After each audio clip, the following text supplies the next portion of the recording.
Hey everybody, welcome to the Dad Challenge podcast. My name's Josh. Thanks for joining me. Today we're talking about Puff Daddy. That son of a bitch. I hope he rots in prison for the rest of his damn life. We're going to talk about the history of Puff Daddy. I grew up in this era, by the way, and it's very close to me and the people that I listen to and the music that influenced me and everything else. This is a crazy story. I'm going to talk about what's going on with Puff Daddy, and I'm going to talk a little bit about just Justin Bieber, because that's been plaguing me for years, and a lot of people have asked me to talk about it. It's really crazy story, so stick around.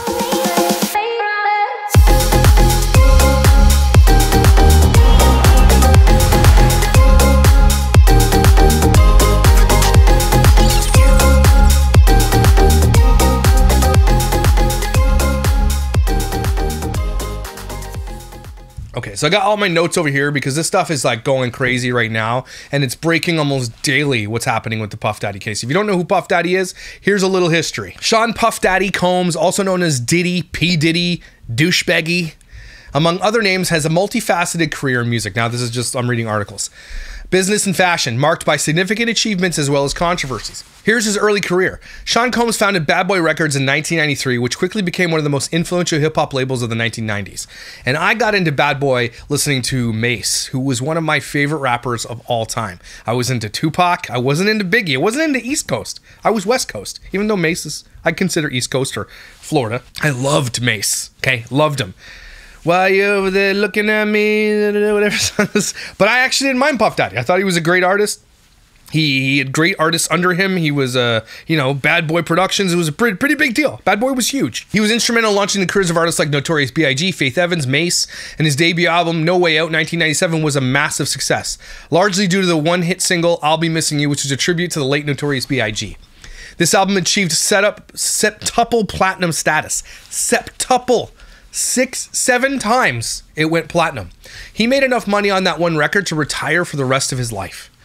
And multiple lives. Beyond music, Combs ventured into fashion with the launch of Sean John in 98. I remember how big Sean John was and how expensive it was. Winning Menswear Designer of the Year from the Council of Fashion Designers. Here's some of the beefs and controversies he had over the years. He feuds with 50 Cent to this day. 50 Cent actually hates him, and you should follow 50 Cent on social media because he roasts the shit out of 50 Cent. One of the most noted feuds in recent years has been with 50 Cent. This began around 2006 with 50 Cent's diss track, The Bomb, where he suggested Combs had knowledge about the murder of Notorious B.I.G.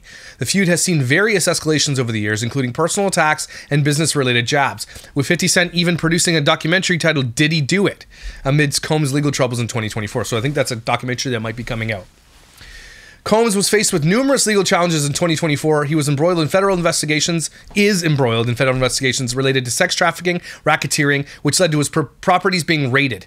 These incidents have overshadowed his career, prompting discussions on platforms like X about his past behaviors and business practices. Now, it's not only that, and I think 120 more victims have come forward now and have claimed things, and it's getting Epstein-level crazy. His dispute with artists. His relationships with artists like Mase have been contentious, involving disputes over royalties and contract terms. Mace's public disagreements with Combs over his Bad Boy contract terms highlight long-standing tensions within the music industry. Now, Mase was likely taken advantage of. That's how these industries worked in the 90s, right? You think artists who go super multiple, sometimes platinum, make a lot of money? They do. But the label makes most of it.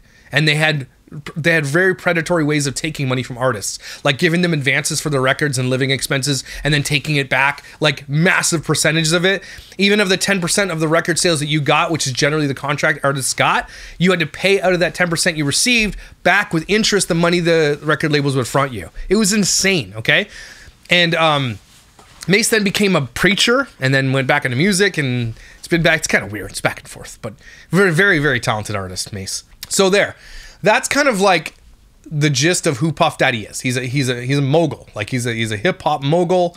He's called himself one. He's had multiple reality television shows where he compiles artists together, and the one thing that the industry though has spoken about time and time again about Puff Daddy, especially from when I was a young age, is that nobody effed with Puff Daddy.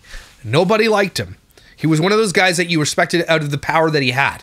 And now it's coming forward that like tons of artists like Meek Mill and other artists are coming forward, or not coming forward, they're not saying it, but it's being alleged that in order to become, an artist under Puff Daddy, you had to do certain things, if you know what I'm saying, right? You had to do certain things with Puff Daddy. It's coming out that he's likely bisexual or whatever the case may be. He's a predator for sure, and he's like Epstein levels. And now it's coming out that minors are involved, and that he's been violent, and that these parties include craziness, which we're going to get to in a second.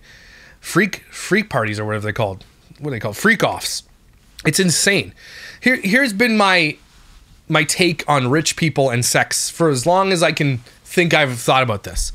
The reason why people like Epstein exist is because rich people with wealth and power, okay, they can have anything that they want, including women or men or whatever the case may be. They can have any carnal satiation that they want at any time that they want because they're famous. And at some point, the dopamine hits that you get from that diminish. It's just like drugs, and it doesn't work anymore. And so that they start exploring different avenues and start wanting things that they can't have, which is why people like Epstein exist, to facilitate the things that these rich, powerful people can't have with children, with teenagers, with things that are illegal, right? And they facilitate those things for these rich and powerful people. It's hilarious to me, and also sad and very scary, that there's lists of Epstein's people that have been on the island, and none of them have been held accountable. None. They just killed the guy in prison, and then like, sorry, he unalived himself in prison, and then it's just, it is what it is, I guess. That's where we are with that. Isn't that crazy? That we know that there are hundreds of people connected to this island where they went for this, and there are literally victims speaking out who are not allowed to speak out publicly, but have spoken out about it, that are being silenced about it. That's Epstein. And if you don't believe that, you're crazy. That's not a tinfoil hat conspiracy. Everybody who has a brain in their head with two brain cells to rub together believes that, okay? And that's where Puff Daddy kind of took over, or was doing at the same time. But where I kind of fell into this was why I didn't really like Puff Daddies, because I was a massive Tupac Shakur fan, okay? And when I say massive, I mean like from the ages of like 13 to like 16, before Puff Daddy died, or before Tupac died. I had every record and knew every lyric, everything. I knew every little bit of detail. I was a super fan. Okay, I knew everything about Tupac. Watched every documentary he was in, listened to every album he was on. I would like write his lyrics down on paper. He was one of the, to this day, I consider him the GOAT of hip hop. And I'm talking over Eminem, I'm talking over anybody. Nobody comes close to the way that Tupac flowed for hip hop. Okay, I honestly believe that he pioneered the modern flow of hip hop, the way it became popular. He was so good at it, and I loved everything about him. And I had similar stories of upbringings, which is probably why I was drawn to him. You probably shouldn't let your kids listen to Tupac, but I obviously didn't have parents who cared, so it is what it is. Kind of shaped my musical tastes as I was younger. But Tupac was killed in Vegas. I think it was in Vegas, and nobody knew who it was. And I think recently it's kind of been discovered who it was, but this is an article by People magazine. Tupac Shakur murder suspect once claimed Diddy was involved in ordering a hit on rapper Suge Knight. In 2008-2009, police interviews Tupac Shakur murder suspect Dwayne Keefe D. Davis made claims about Sean Diddy Combs' involvement, which Combs has long denied. Obviously, he's denied it. Nearly 3 decades ago, on evening September 7th, 1996, Tupac Shakur was riding in the passenger seat of a black BMW driven by Death Row Records mob boss Suge Knight. They passed the MGM Grand Hotel on the way to Las Vegas nightclub 662, run by the former rap music mogul. A white Cadillac pulled up alongside the car on a red light, a block from the strip, according to the Las Vegas prosecutor's account. Blah, blah, blah. He was shot. He was killed. Last fall, a suspect was finally charged with Shakur's murder. Dwayne Keefe D. Davis, who prosecutors allege was the gang leader who orchestrated the killing and is the only person still alive who allegedly is in the car from which the shots were fired. A July 18th court filing from the Clark County District Attorney's Office about Davis bail includes lengthy 2009 interview police conducted with Davis, a prior confidential informant for 2 years about his role in the killing. Davis has pleaded not guilty. Now, the filing is making headlines due to its many references to another man, music mogul Sean Diddy Combs. In the interview, Davis was asked multiple times about Combs, then known as Puffy. Davis claimed Combs had said, "Suge Knight, I give anything for that dude's head." Davis also claimed Combs was angry about Shakur taunting him. It's crazy that all these guys end up in jail, by the way. They're all in jail. In another past interview with authorities noted as part of the case, Davis more specifically claimed Combs solicited him to kill Suge Knight and Shakur. Now, I honestly believe that, and this is alleged, there's no proof, obviously, that Puff Daddy put a hit out on Tupac Shakur because of, in retaliation for Notorious B.I.G., which some people are saying, alleging that it was even Puff Daddy who did that. So, the hip-hop industry is crazy, okay? And I was literally immersed in it. Not in the industry, but like on the outside as a white kid in a small, very small town in New Brunswick listening to Tupac. Isn't that crazy? So, that's kind of where I was a part of this. Like I was where like it influenced me as a young guy. I did my school projects on whether or not Tupac is still alive, and here's all the proof of why he's still alive, and all this kind of stuff. Was nuts. But until recently, everybody knew that Puff Daddy was just a disgusting piece of garbage. Even before all these charges, we knew that he was doing stuff with people, including people like Usher, who was young once, and then Justin Bieber, which we'll come to in a second. But Puff Daddy had a reputation among stars, including people like Oprah, like Trump. You name the person, and Puff Daddy was connected. Leonardo DiCaprio, I think he said in an interview, who's the best person to party with, or who's the craziest person? He's like, without hesitation, he's like Leonardo DiCaprio. And Leonardo DiCaprio, we know, loves young women. As soon as they turn 25, he's on to the next 19-year-old. The guy's like 55. Like, let's be real. It makes sense, is what I'm saying. So, here are the allegations. Sean Combs, known by various stage names, was arrested and indicted on September 16, 2024 in New York City. He faces charges including racketeering, conspiracy, sex trafficking, and transportation for prostitution. These charges allege that Combs led a criminal enterprise for over a decade, using his music and business empire to facilitate sex trafficking, forced labor, and other crimes. The indictment details Combs organizing freak-off parties where he allegedly coerced women into sexual acts, often under the influence of drugs. He's accused of using his power to exploit these women, sometimes recording these events. The allegations extend to physical abuse, intimidation, and attempts to cover up his crimes through bribery and threats. One of those ones is this video here, and this appears on CTV News, which is a Canadian news channel. This was done in May 17th of this year. Watch this. New surveillance footage obtained exclusively by CNN appears to corroborate some of the allegations of abuse against music mogul Sean Diddy Combs. The video, captured on multiple cameras, shows Combs assaulting his then-girlfriend, Cassie Ventura, in a hallway at a Los Angeles hotel in March 2016. A lawsuit filed by Ventura in November last year and settled the next day referenced actions that seem to match those seen in this video. There is no audio.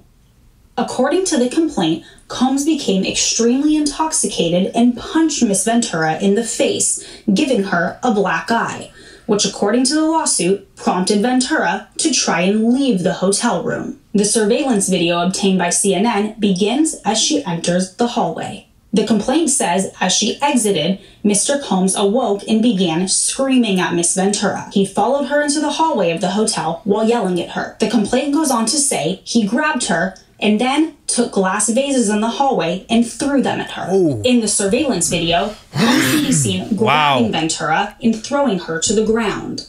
As Ventura lies on the ground, Combs then kicks her twice. Why is he wearing socks?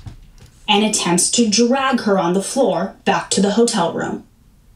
Ventura is seen picking up a hotel phone. Combs seems to walk back to the hotel room, then returns and appears to shove her in a corner. Moments later, he can be seen throwing an object in her direction. According to Ventura's now settled lawsuit, the pair began dating several years after they met in 2005. They parted ways in 2019. Combs' attorney said the decision to settle was in no way an admission of wrongdoing. Obviously. Okay, why settle? That's so stupid. Anyway, so that's just a little bit of who he really is. Sean Combs, a significant figure in hip-hop and entertainment, has had a storied career with influences in music, fashion, and film. His arrest and these charges represent a major fall from grace, potentially impacting his business ventures and public image. You think?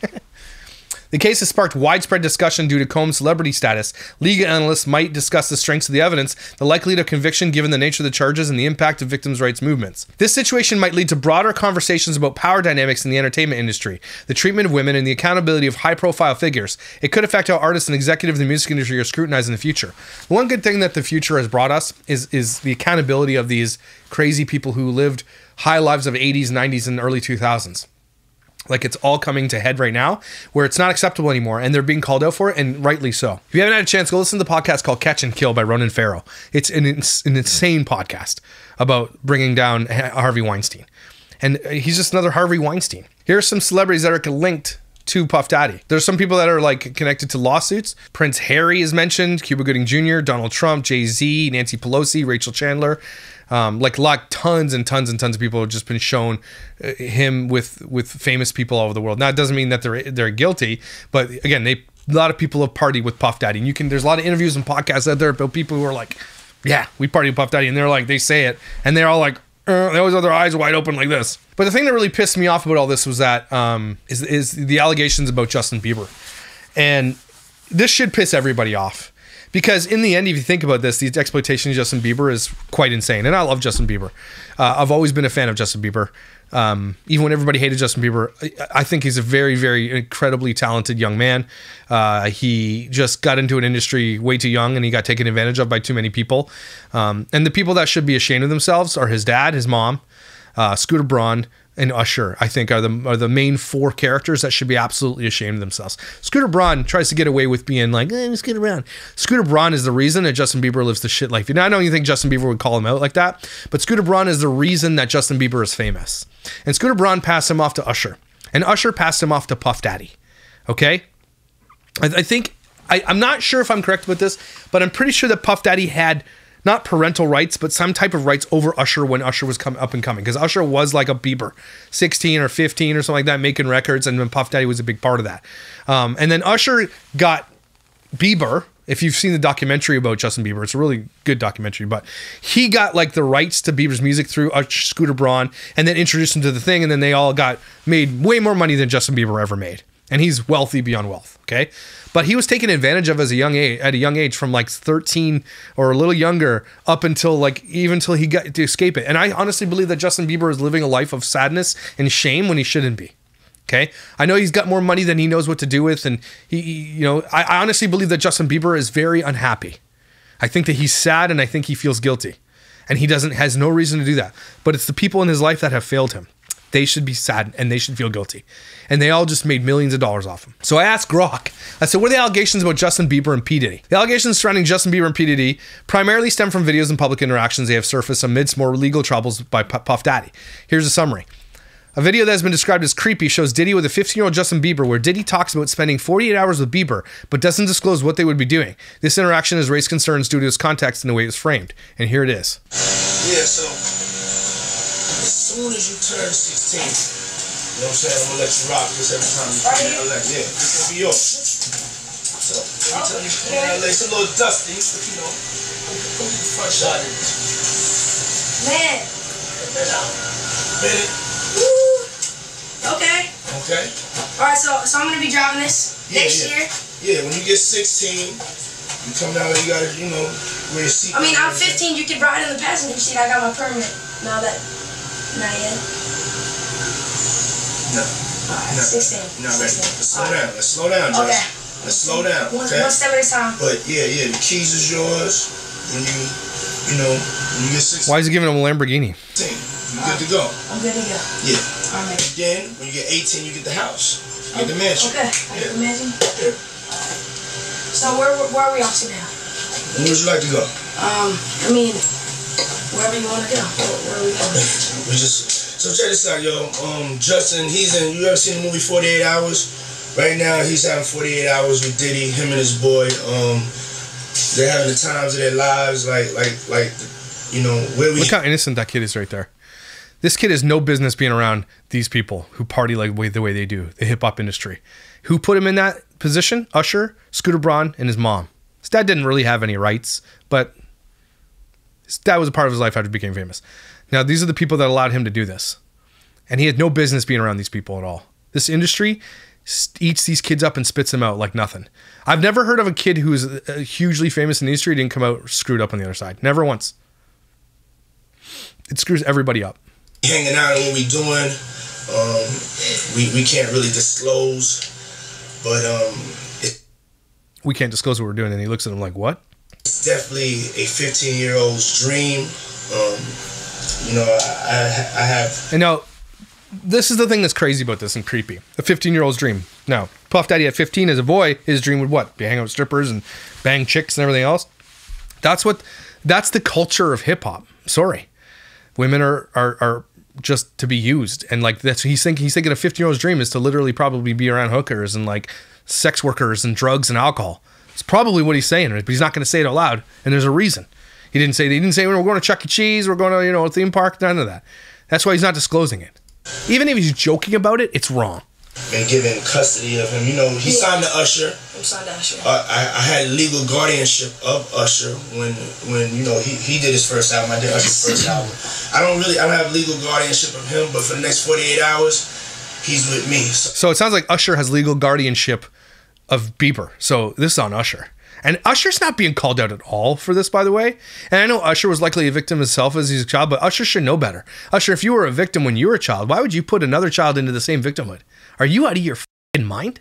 So, and we gonna go buck full crazy. What does that mean? You're gonna go buck full crazy. What does that mean? He's a 15-year-old boy from Canada. I'm going crazy. Crazy. I'm taking this out tonight. What you wanna do? What you wanna do over the next 48 hours?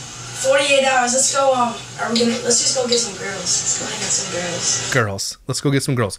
But this is still on Justin Bieber's channel, by the way. Still on his channel. Man after my heart. That's what I'm talking about, kid. So sick, disgusting. The internet never forgets. Someone says, I'm convinced the stock market algorithm runs YouTube. This aged like milk. Why is YouTube recommending this now?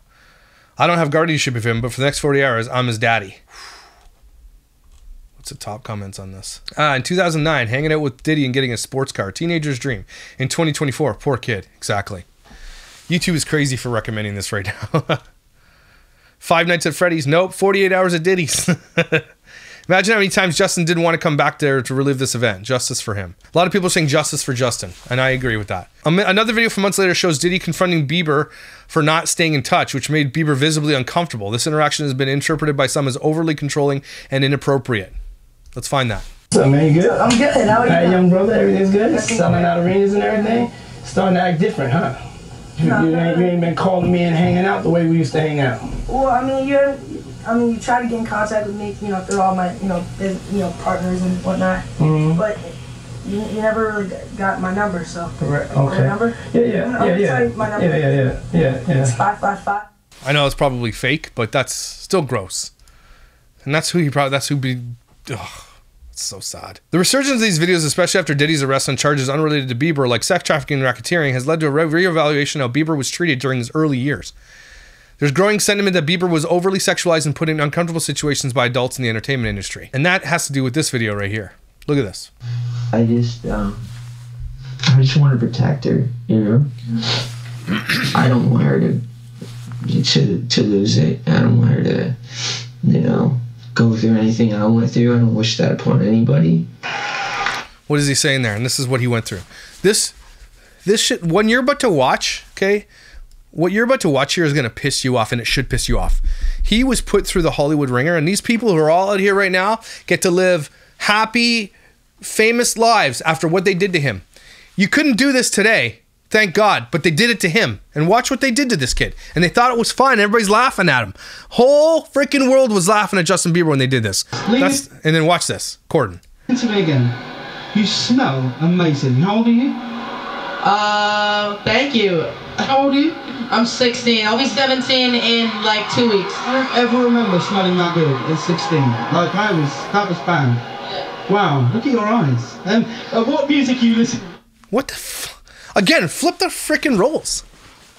Why was it okay for you to do to this kid? That's just disgusting. I know I say poor Bieber, this kid, but money isn't everything. If fame and money sucks, I bet you if Bieber had his opportunity and he could take it back, I think he would. I think he would just want to live a normal life.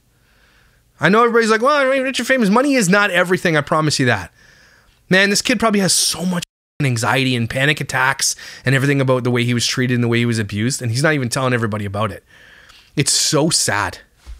The whole industry did this to Bieber. Would you rather have to be naked on stage during one full song, or drink a cup of blended worms? What kind of question is that to a minor? Again, reverse the roles every single time.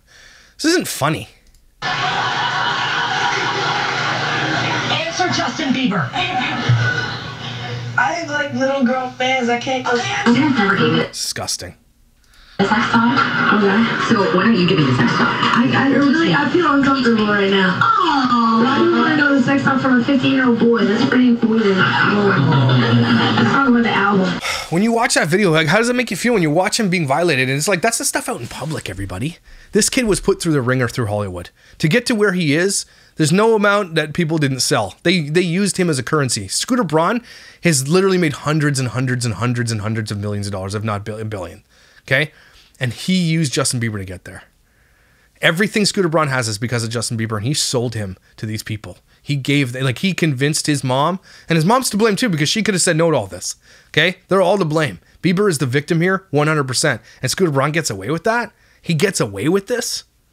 These people. Impact on Bieber. Following Diddy's arrest, reports suggest Bieber has been deeply disturbed by these events, indicating significant emotional impact from his association with Diddy, especially given the context of Diddy's more recent allegations. I want to show you this video kind of to end this whole thing, because it's more about Bieber and what Diddy did to Bieber. And I'm obviously pitch shifting this song because I don't want to get copyright striked, but this should break your heart. Bieber, I think, wrote this song out of a place of absolute loneliness. And I honestly believe have you ever seen Bieber recently? And I know he's always getting pictures taken of him, he hates it, but have you ever seen a picture of him where he's just happy recently?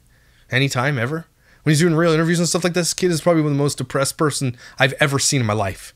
And super duper sad. Now he's a dad. He's got a lot to deal with. And, you know, he could have the best help in the world, and I hope he gets it.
You should let that sit with you for a little bit. You should do a little bit of research into what has happened to this kid and what Puff Daddy probably started and what Scooter Braun and what Usher and what his mom allowed to happen to him. It should piss you off. It should make people who want to put their kids in Hollywood think twice. And there are people out there still doing it to this day, every day. There's always looking for the next kid, the next shining star. And again, you just have to, why are you not looking at people who are putting their kids in these industries? Why are you not looking at the history of these industries? And every kid that's coming out and writing tell-all books about what happened to them. Holy shit, the Nickelodeon thing is insane. Why are you putting your kid in this industry? Are you out of your f***ing mind? Justin Bieber is a very talented, incredible young man, and I hope that he comes out on top of all this. And I really, really do. I wish nothing but amazing things for him and his family, and everything's good for him. I hope he gets all the help he needs, and I think eventually, once he's in his 30s, it's close to there now.